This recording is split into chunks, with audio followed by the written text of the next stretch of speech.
Alors, Monseigneur Jean-Marc Echen est l'évêque de Pamiers, en Ariège. Il avait décidé d'organiser le 16 octobre 2016 une démarche de pardon pour ce qui s'est passé à Montségur. Et cette initiative a été décidée à l'occasion de l'année de miséricorde voulue par François. Et Monseigneur Echen pense qu'en pleurnichant sur le, je le cite, « le sort extrêmement cruel réservé à ces croyants que l'on a coutume d'appeler cathares », eh bien, il pensait poser un geste de miséricorde pour rejoindre, dit-il, l'ensemble des hommes et des femmes qui vivent en Ariège. Cette demande de pardon prétend que la croisade contre les albigeois a été un acte contraire à l'Évangile. Je le cite, « Nous demandons pardon au Seigneur d'avoir participé par certains de nos membres et certaines de nos institutions à des actes contraires à l'Évangile. Évangile dans lequel le Seigneur Jésus nous donne le commandement d'aimer notre prochain et de ne pas répondre à la violence par la violence. » Donc, condamner à mort un hérétique, pour lui, c'est contraire à l'Évangile et c'est l'institution de l'Église qui est coupable et demande pardon. L'évêque prétend ensuite s'appuyer pour cette démarche sur 2 points, dit-il, de la doctrine sociale de l'Église, qui serait, selon, écoutez bien, la séparation entre pouvoir politique et pouvoir religieux et le respect de la liberté de conscience. Je le cite. « Nous voudrions réaffirmer aussi que le pouvoir religieux et le pouvoir politique, spirituel et temporel, doivent impérativement être séparés si l'on veut respecter la liberté, l'intégrité et la conscience de chacun. » C'est ce qu'il écrit donc dans sa lettre qui était destinée à expliquer le sens de sa démarche aux catholiques. Il continue. « Tout comme nous souhaitons rappeler cette donnée de l'enseignement social de l'Église qui affirme que pour atteindre une fin juste, promouvoir la vérité, combattre l'erreur, on ne peut pas et on ne doit pas employer des moyens ne respectant pas la dignité de la personne humaine. » Ça, c'est le joker à chaque fois. Alors là, ces 2 citations, Monseigneur Echen a dit 3 hérésies. On va les voir. 3 hérésies en 2 phrases. C'est pas mal, hein? Il affirme que Jésus nous donne le commandement d'aimer notre prochain et de ne pas répondre à la violence par la violence. Alors pour les fautes d'ordre privé, c'est habituellement vrai, quoiqu'il existe la légitime défense. Mais en tout cas, pour défendre le bien commun et l'ordre de la société voulu par Dieu, c'est absolument faux ce qu'il dit. Car l'apôtre enseigne explicitement à ce propos, car, dit l'apôtre, car le prince est pour toi un ministre de Dieu, pour le bien. Mais si tu fais le mal, crains, car ce n'est pas en vain qu'il porte l'épée, étant ministre de Dieu pour tirer vengeance, donc pour punir, celui qui fait le mal et le punir. Et dans le syllabus, le pape Pie IX a jeté l'anathème sur la proposition suivante, c'est la 24e. Donc, je vais la lire, et cette citation est condamnée. « L'Église n'a pas le droit d'employer la force. Elle n'a aucun pouvoir temporel direct ou indirect. » Donc, Monseigneur Echen, tombe sous l'anathème du syllabus et contredit la Sainte Écriture. Donc c'est une hérésie. 2e hérésie. Monseigneur Echen affirme que le pouvoir religieux et le pouvoir politique, spirituel, temporel, doivent, et c'est le mot qui est là qui est grave, impérativement être séparés. Eh bien, le syllabus condamne cette proposition. C'est la 55e. L'Église doit être séparée de l'État et l'État séparé de l'Église. Donc, 2e anathème qui tombe sur Monseigneur Echen. Et enfin, l'évêque prétend devoir respecter la liberté de conscience de chacun. Et là, vous savez, Pie IX, Grégoire XVI, à la suite de Saint Léon et de Saint Augustin, qualifié de délire, donc perte de la raison, un délire. Un délire, cette liberté de conscience et des cultes, qui serait un droit propre à chaque homme. Ce droit, disait Pie IX, de garantir par la loi l'entière liberté de manifester hautement et publiquement les opinions quelles qu'elles soient, c'est promouvoir la liberté de perdition. Et c'est ce que fait Monseigneur Echen. Il promeut et par subversion bien sûr, par imposture, au nom de l'Évangile, la liberté de perdition. Non, ce n'est pas une idée quelle qu'elle soit qui peut être promue. Alors non seulement Monseigneur Echen est hérétique, mais vous allez le voir, il est aussi un très bon mondialiste qui pleurniche sur les migrants que Soros nous envoie pour détruire notre cohésion et l'héritage de notre nation anciennement chrétienne. Et il va faire un parallèle entre les migrants et les cathares, et les clandestins manipulés. On ne sait pas comment le futur nous jugera, dit-il. Aujourd'hui, des hommes et des femmes se noient en traversant la Méditerranée. On nous reprochera peut-être d'avoir été inhumains par notre indifférence. Oui, je pense que surtout on nous reprochera d'avoir été lâches et naïfs parce qu'on s'est laissé envahir et conquérir par des millions d'étrangers sans rien faire. À mon avis, c'est plus ça le problème. Quoi qu'il en soit, cet évêque de l'Ariège est parfait et mériterait une belle médaille d'une Knightbrit. Parce que c'est exactement des évêques comme ça que la judéo-maçonnerie veut. Il humilie l'Église, il crache sur l'Inquisition et il prêche le vivre ensemble. C'est un bon évêque judéo-maçonnique, c'est ça. Alors il faut dire que Monseigneur Echen n'en est pas à son coup d'essai. C'est un habitué de l'hérésie et on peut même dire que c'est dans le genre un champion dans le domaine. Dans un entretien en 2015, il venait d'être nommé évêque de Pamiers. Donc un site, un journal Ariège News qui n'existe plus, il avait fait un entretien. Et là, l'évêque est interrogé sur l'avortement et il en profite dans sa réponse pour louer la contraception. Écoutez ça. Il y a des moyens de ne pas se trouver en situation de grossesse. Oui, c'est la chasteté. Mais ce n'est pas ce qu'il dit. Et je reconnais que l'Église n'a pas toujours été très ouverte. Elle manifestait de manière significative son opposition aux démarches contraceptives. Mais face à certaines réalités, taux de natalité, sida, eh bien ce sont souvent les religieux qui fournissent les préservatifs. Alors, sur les réfugiés, dans l'entretien, voilà ce qu'il dit. Il va répéter bien le credo cosmopolite qui refuse le droit naturel d'une société à maintenir sa cohésion, ses frontières, son équilibre. Et cela, il le fait bien sûr au nom de l'Évangile. Voici ce qu'il dit. La logique de l'Évangile, c'est accueillir un homme au titre de son humanité, sans se demander s'il est juif, chrétien, musulman, s'il a un métier, s'il n'en a pas. Ces critères-là sont inacceptables. C'est tout le monde, il est français. C'est le dessin de Conque. On voit deux martiens qui regardent la Terre et un martien qui dit « Et nous aussi, on est français ?» Et l'autre martien répond « Bah oui, tout le monde, il est français. » C'est exactement ça. Il n'y a pas à se demander, il n'y a pas de critères. Tout le monde peut venir chez vous parce que c'est un homme qui vient chez vous. Mais punaise, mais c'est quoi ces raisonnements à deux balles qui pourtant convainquent les gens, enfin, qui trompent les gens? Non. Il y a des critères, il y a des conditions.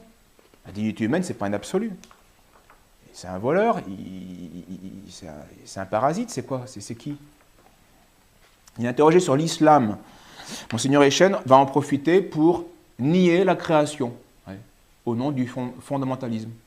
C'est bien ça, hein? Écoutez ça. Le fondamentalisme, c'est souvent le refus de la modernité. Toi, tu n'es pas un fondamental, je te le dis. Hein. C'est une lecture littérale des écrits.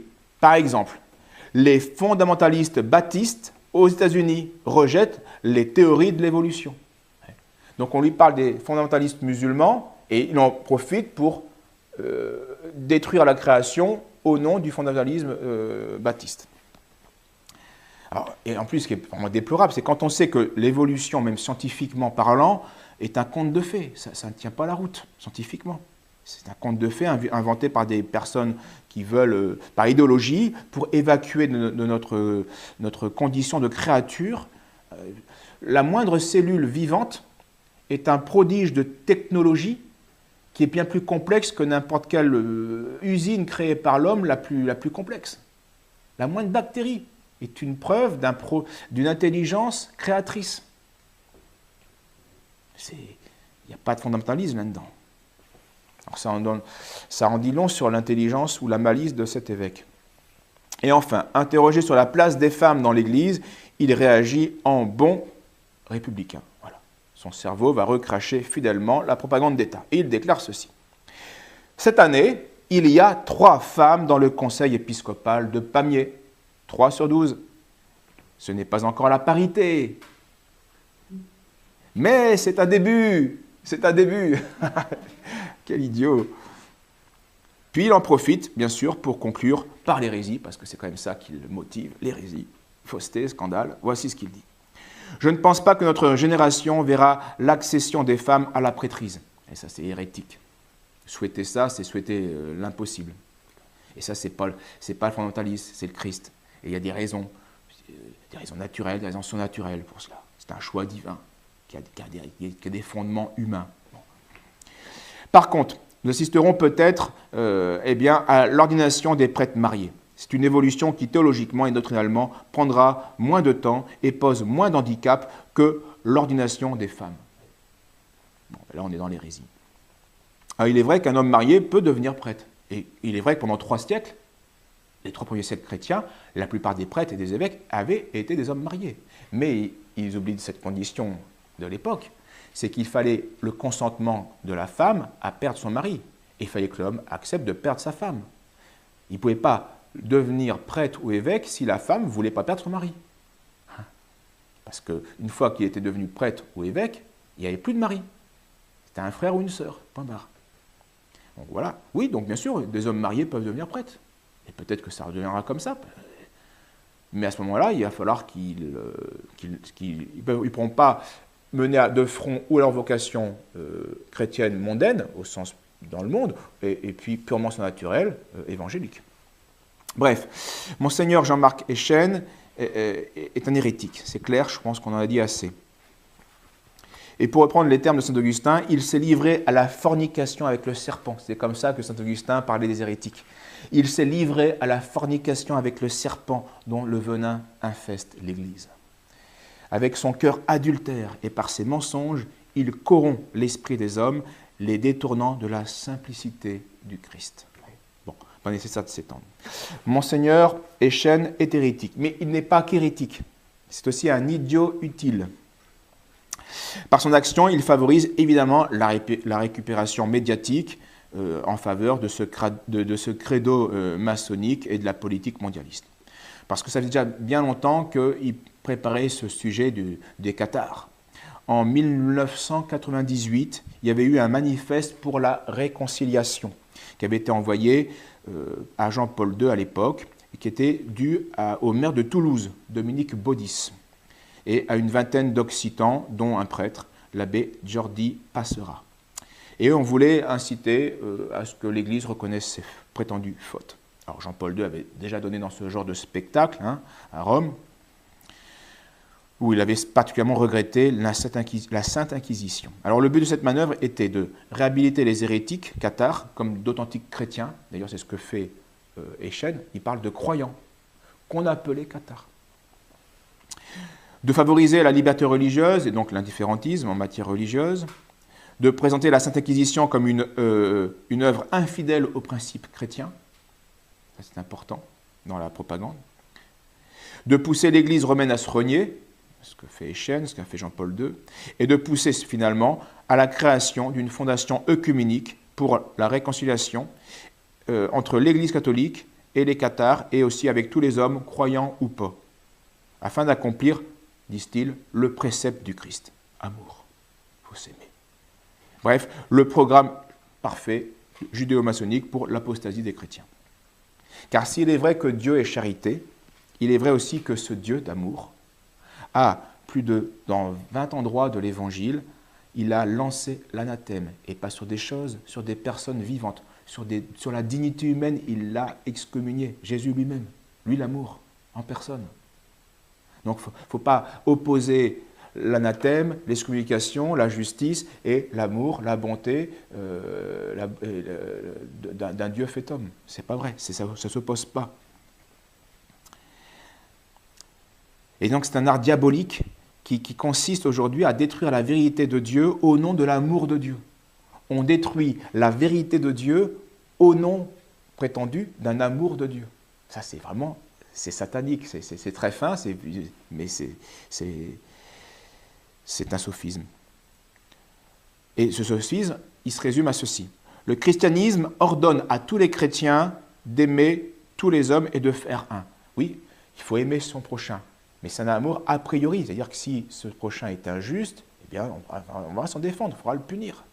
S'il fait le mal, je ne vais pas le laisser faire le mal. Donc c'est un amour a priori. En tant qu'homme, oui, je ne dois pas avoir d'a priori, c'est un homme, donc on est une créature l'un et l'autre, on doit s'aimer. À condition qu'il ne fasse pas d'acte qui m'oblige à le repousser. Or, disent-ils, les dogmes divisent les chrétiens. La vérité, ça divise les hommes. Et par là, l'humanité. Donc, au nom de la charité voulue par le Christ, méprisons la vérité enseignée par le Christ, parce qu'elle nous divise. Vous voyez bien comment le serpent se mord la queue. Donc, on détruit Dieu au nom de Dieu.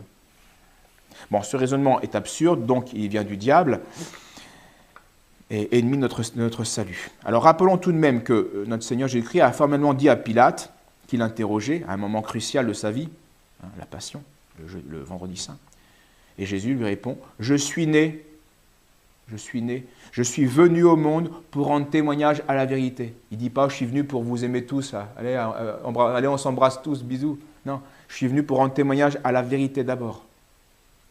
Et c'est l'amour de la vérité qui vous sauvera, dit Jésus, disent les apôtres. C'est l'amour de la vérité qui d'abord va nous permettre de nous aimer les uns les autres. Alors, Monseigneur Echen est donc un hérétique et un idiot utile. Mais il n'est pas que cela, c'est un idiot tout court. Et ce n'est pas une injure, c'est un constat. C'est-à-dire idiot au sens de dépourvu d'intelligence pour juger le sujet qui nous concerne, qui est l'histoire des cathares. Parce qu'il n'a ni l'intelligence de la foi, ni l'intelligence des enjeux politiques de l'époque. Le catharisme, cette époque, ce n'est pas une époque binaire où il y aurait d'un côté de bons cathares persécutés et de l'autre côté des méchants catholiques sanguinaires, cruels, avec tous les défauts qu'on aime bien leur donner.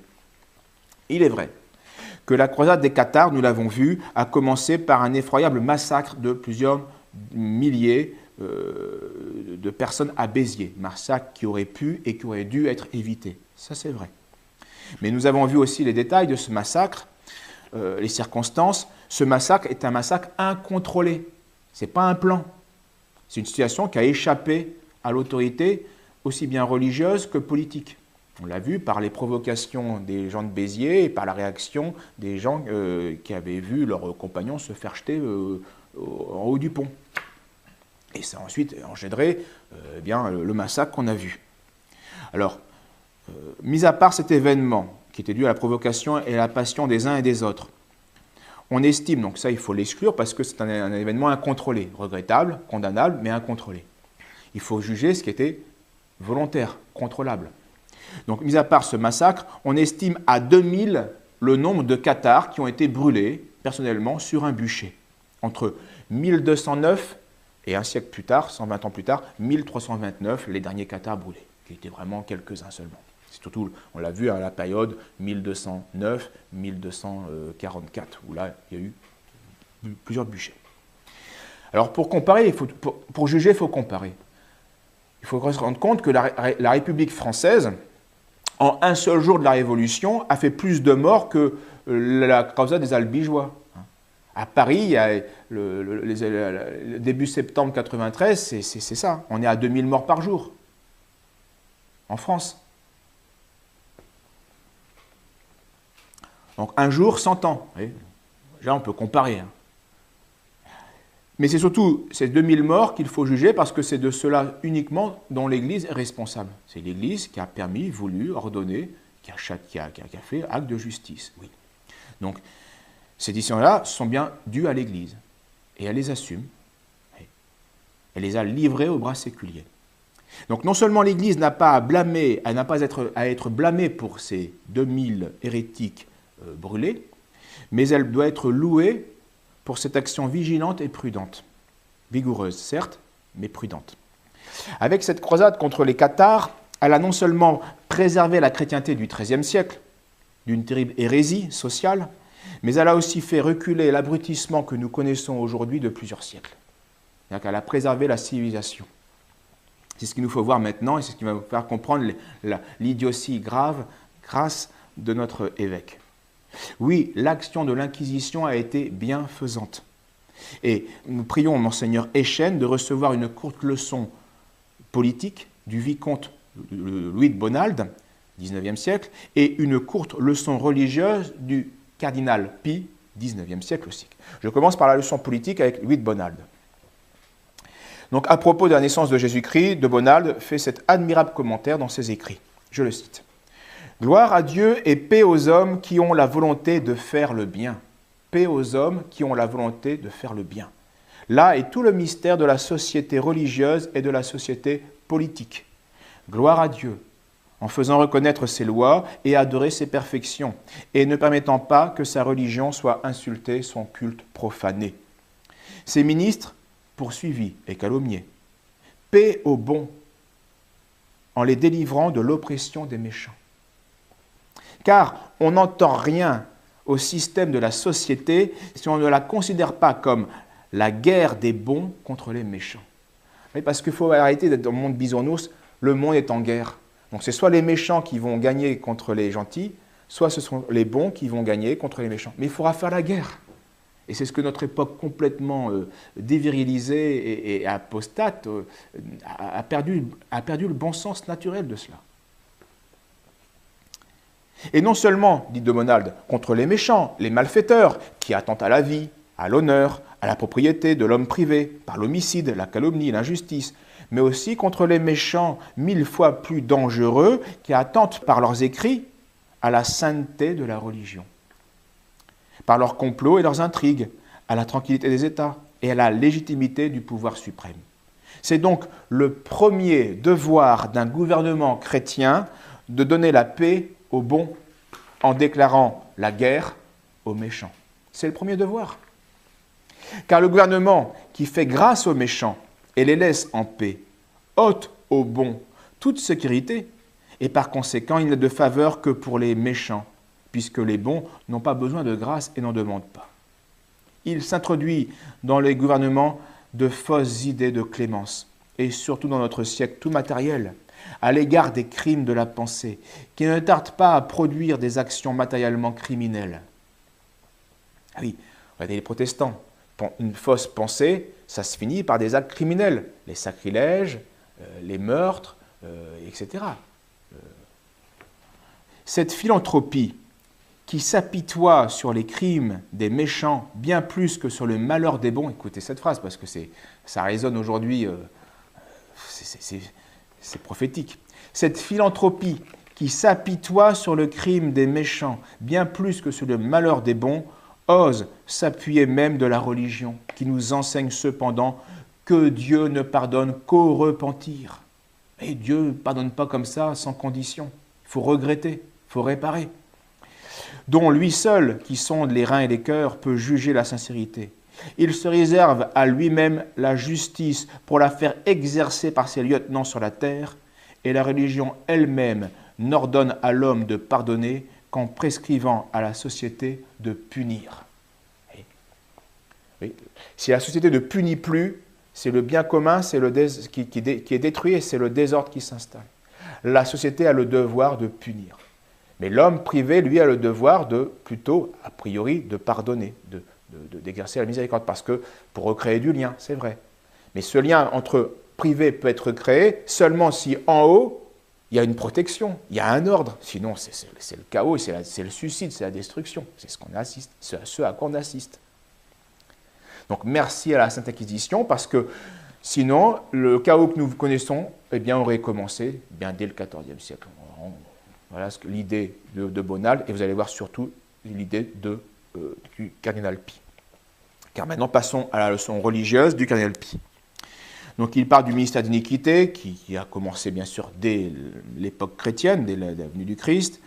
Il parle de Saint Paul au Moyen-Âge, les sociétés secrètes, avec le gnosticisme, le manichéisme qui réapparaît. Et voici les remarques qu'il fait. Il fera une remarque sur les albigeois, et puis une autre remarque sur la croisade faite plus tard en Terre Sainte.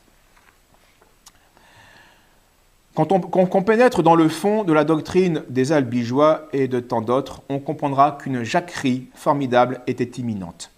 Aux yeux des cathares, les prêtres s'ils ne sont pas saints, ont perdu le caractère sacré du sacerdoce et comme ils n'ont plus le pouvoir d'administrer les choses saintes, ils n'ont plus le droit de posséder les biens ecclésiastiques. Donc tu n'es pas saint, tu n'es plus ça, donc tu n'as plus droit à rien. Voilà le résumé simpliste. C'était donc justifier le pillage de l'Église. Mais la logique des purs ne pouvait pas s'arrêter là. Elle devait s'étendre à toute la société, tous. Rois, nobles, bourgeois, artisans, seraient dépouillés de son baptême par le péché. Et donc devenaient un infidèle, et donc à ce titre, ses biens devenaient libres. Donc aucune classe de la société n'était protégée par ce raisonnement cathare. Nous venons, très chers frères, de lever un coin du voile qui cache les maux et les dangers de cette époque des Albigeois. Les deux dates les plus terribles contre l'Église et la société, contre la hiérarchie et la propriété, les deux ères qui ont inauguré le XVIIIe siècle, expirant, et le milieu du XIXe, pouvaient être anticipées de 600 ou 700 ans si l'Église ne s'était mise intrépidement à l'œuvre. Et c'est elle qui retarda de plusieurs siècles cette œuvre de destruction. Gardons-nous-en de nous en plaindre. Oui, la croisade contre les hérésies du Midi, prêchées par les conciles, ont été un préservatif qui ont été institués par eux contre le travail secret de l'iniquité mystérieuse. Ce ne fut rien d'autre que la ligue offensive et défensive de tous ceux qui voulaient l'ordre, la conservation, contre les ennemis de la foi, de l'autorité, de la famille et de la propriété. C'est exactement On a toujours aujourd'hui des ennemis de la foi, de l'autorité, de la famille, mais aujourd'hui, et de la propriété. L'impôt aujourd'hui, c'est du vol. La famille, ils font des lois pour la détruire. L'autorité, ils l'ont détruite. Et puis la foi, ils la combattent. Qui oserait, dit le cardinal Pie, oserait reprocher à ses moyens de défense d'avoir été trop énergiques quand on pense à l'immensité du péril qu'il fallait conjurer et à l'étendue des intérêts qu'il était question de sauver. Et dans une autre circonstance, cardinal Pie fait ses remarques au sujet de la croisade. Parce que les nations chrétiennes servent Dieu en esprit et en vérité, elles n'en sont pas moins armées du glaive. Et elles sauront défendre ce que toute nation a toujours défendu, elles sauront se battre pour les autels et leurs foyers. Nature sur nature. Pro aris et faucis. Pour venger leur foi et sauver leur indépendance. Pendant 300 ans, les chrétiens n'ont su et n'ont dû savoir que courber la tête sous le glaive.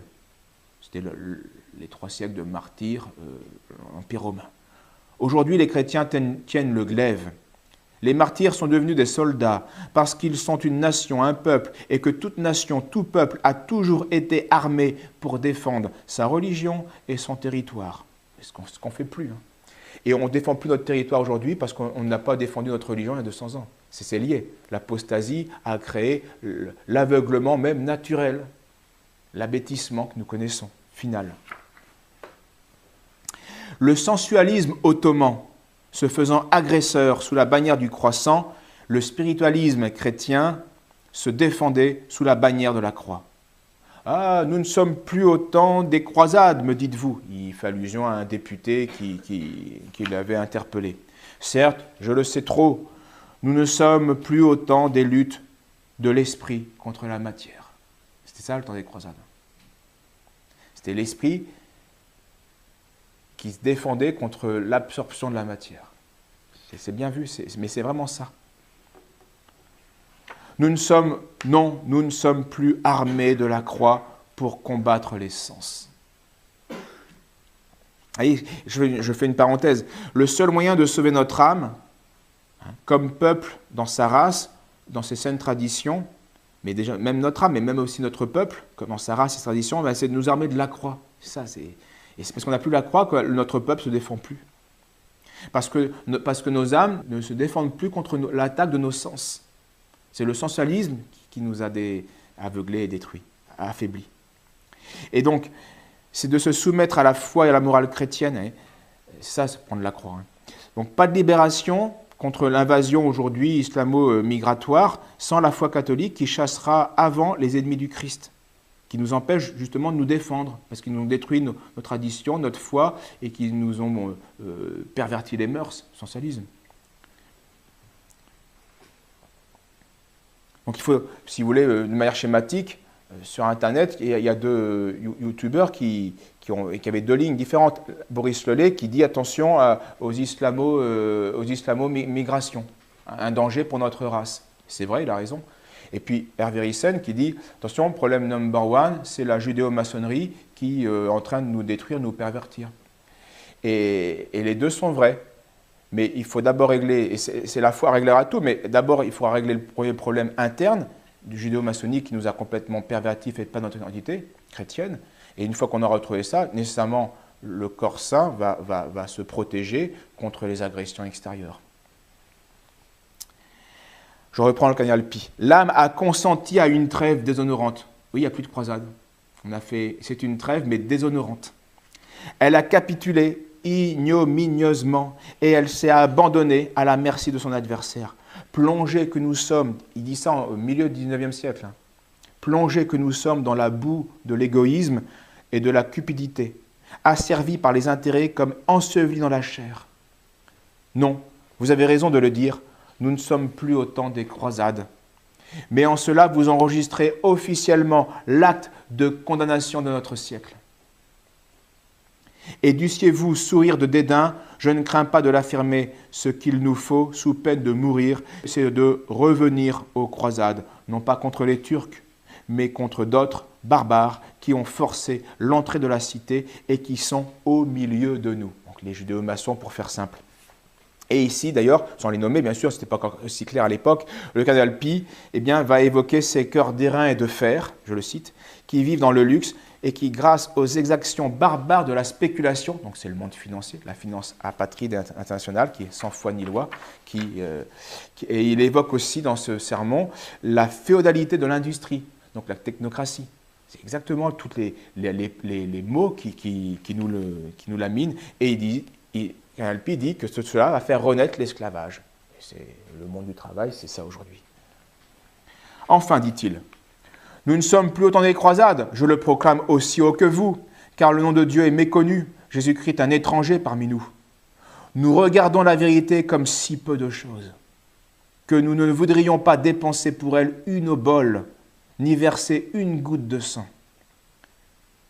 Qu'une mine, je ne dis pas d'or, d'argent, mais de la plus vile matière, soit découverte en Asie, l'océan ne suffira pas aux flottes de croisés qui s'élanceront vers ces lointains climats.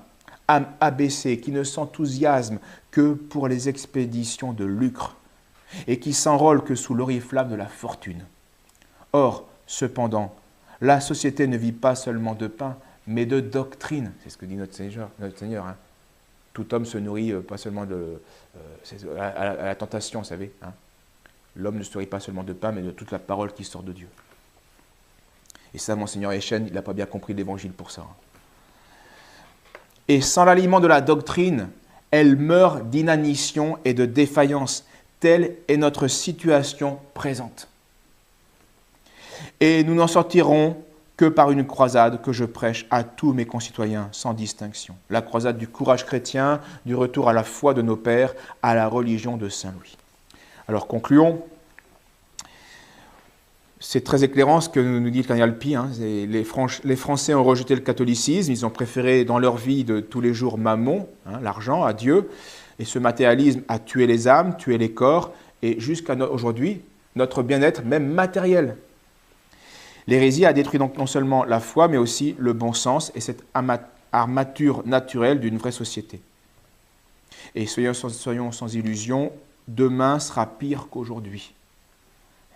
Parce que la masse ne veut pas vivre selon les exigences de la vraie religion, selon la croix du Christ. Et si les Français ne veulent pas redevenir chrétiens, eh bien, avec toutes ces exigences, eh bien, le peuple français, jadis chrétien, disparaîtra même en tant que peuple français. Esclave aux mains des pontifes de Mammon et dilué définitivement dans la masse invasive et migratoire. Alors, toute époque, comme tout homme, on a des germes mortifères. On doit combattre contre des éléments qui vont nous rendre malades, qui vont attaquer notre santé. Et l'hérésie, l'anarchisme, cathare étaient des éléments mortifères dans le corps de la société du XIIIe siècle. Mais la chrétienté du XIIIe siècle avait un corps encore vivant qui a su se défendre contre les germes de mort. Donc ce corps, voilà, mais ce corps ensuite, cette chrétienté s'est affaiblie au XIVe, puis au XVe, puis surtout XVIe, XVIIe. On a été lâche ensuite, de plus en plus lâche contre l'hérésie. Au XVIe siècle, on ne parle pas pareil. Au XVIIe siècle, on ne parle plus d'hérésie comme on en parlait au XIIIe siècle. Et on s'est affadi. Donc là, on peut dire que la chrétienté est devenue malade, vraiment. Surtout au XVIIIe, et puis à partir du XVIIIe jusqu'au XXe, là c'est plus malade, elle est mortellement atteinte et elle a apostasié. Elle s'est complètement séparée du pouvoir religieux, spirituel. Alors le résultat, c'est que la chrétienté du XXe siècle, elle n'existe plus. Elle est même pas morte, elle est en état de putréfaction. Elle pourrit, c'est les ruines après ruines. Alors c'est l'image de la matière. D'où la surabondance de toutes sortes d'hérésies, de monstruosités morales qui pullulent dans le corps social qui est spirituellement mort, qui n'a plus la force de se défendre. Et la raison de cette pourriture n'est pas premièrement imputable aux hérétiques, remarquez-le, ni aux anarchistes, ni aux cathares. Ce n'est pas eux les responsables de la putréfaction. C'est eux qui en profitent, mais ce n'est pas eux qui l'ont créé. Car si les mouches profitent d'un corps mort pour pondre leurs œufs de larves, ce n'est pas ces mouches qui causent la mort. Ce n'est pas les hérétiques qui causent la mort de la chrétienté, c'est les chrétiens.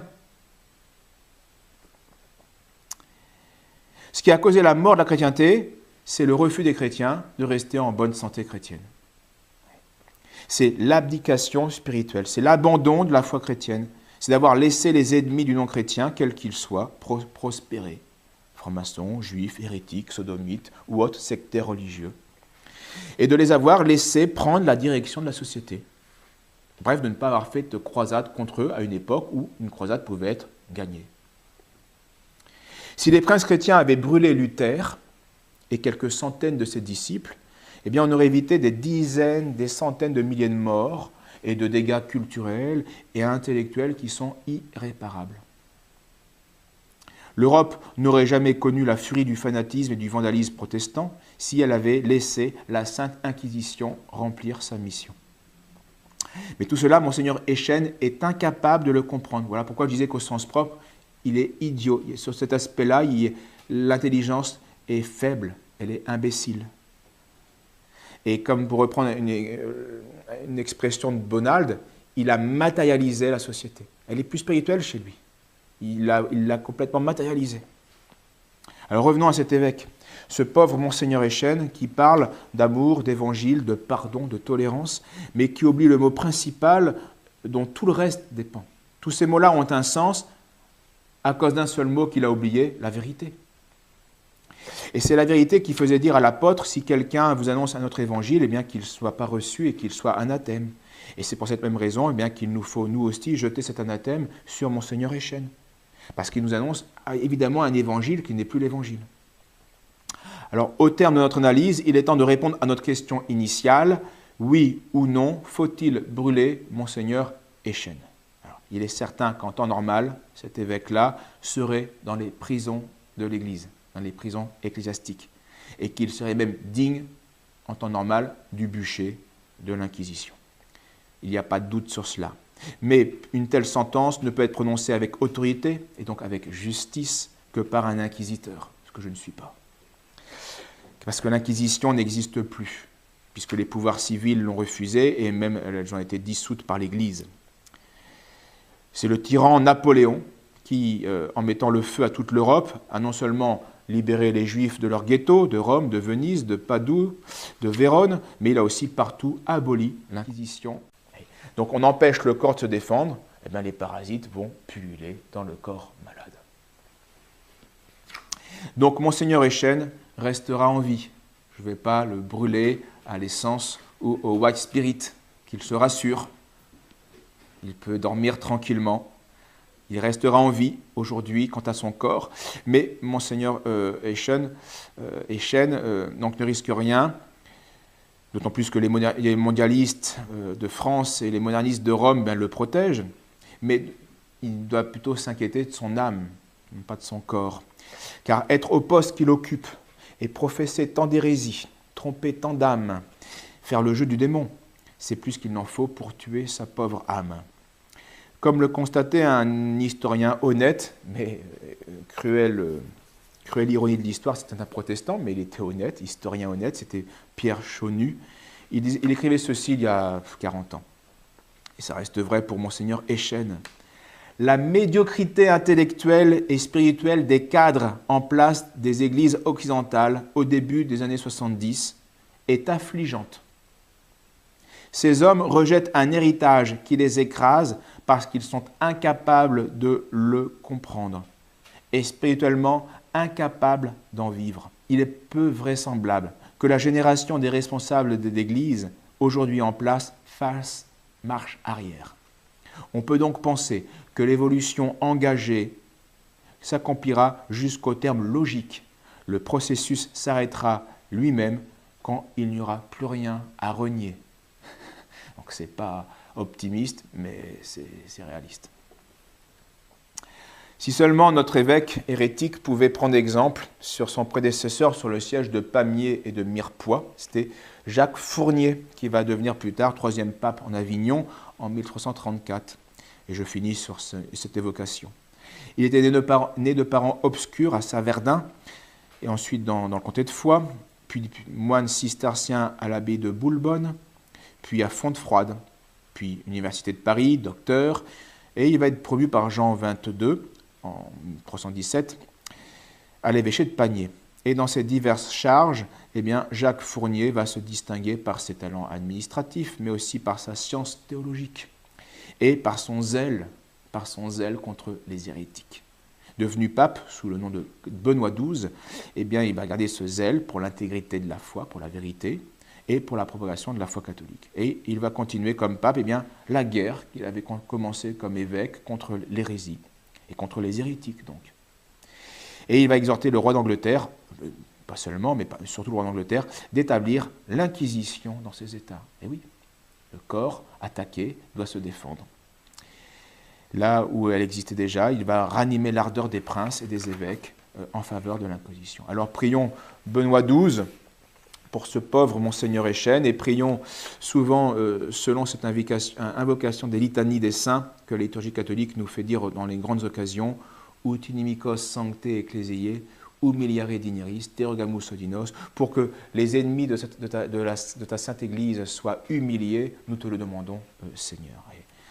Et pensons à ces remarques de Bonald et du cardinal Pie, sans cet amour de la vérité, sans cette conviction au cœur, il n'y aura pas de catholicisme digne de ce nom, et sans catholicisme digne de ce nom, il n'y aura pas de salut ni pour les âmes qui le refusent, ni pour les corps qui auront accepté cette démission. Voilà, j'en ai fini et je vous remercie pour votre attention.